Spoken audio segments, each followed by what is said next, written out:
Tearing down barriers. And now a personal but most urgent matter, I write in the gentle but firm spirit of Christ. I hear that I'm being painted as cringing and wishy-washy when I'm with you, but harsh and demanding when at a safe distance writing letters. Please don't force me to take a hard line when I'm present with you.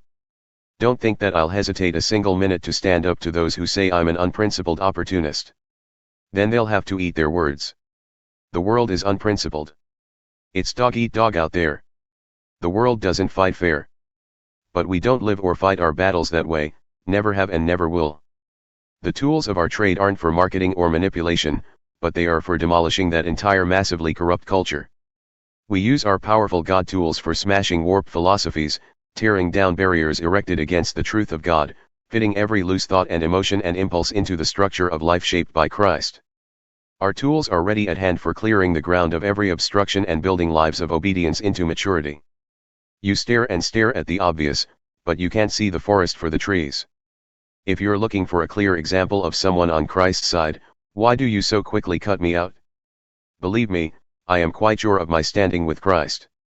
You may think I overstate the authority he gave me, but I'm not backing off. Every bit of my commitment is for the purpose of building you up, after all, not tearing you down. And what's this talk about me bullying you with my letters? His letters are brawny and potent, but in person he's a weakling and mumbles when he talks. Such talk won't survive scrutiny. What we write when away, we do when present. We're the exact same people, absent or present, in letter or in person. We're not, understand, putting ourselves in a league with those who boast that they're our superiors. We wouldn't dare do that. But in all this comparing and grading and competing, they quite miss the point. We aren't making outrageous claims here. We're sticking to the limits of what God has set for us. But there can be no question that those limits reach to and include you. We're not moving into someone else's territory. We were already there with you, weren't we?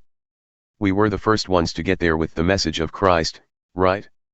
So how can there be any question of overstepping our bounds by writing or visiting you? We're not barging in on the rightful work of others, interfering with their ministries, demanding a place in the sun with them.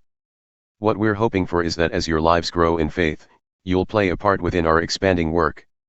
And we'll all still be within the limits God sets as we proclaim the message in countries beyond Corinth. But we have no intention of moving in on what others have done and taking credit for it. If you want to claim credit, claim it for God. What you say about yourself means nothing in God's work. It's what God says about you that makes the difference.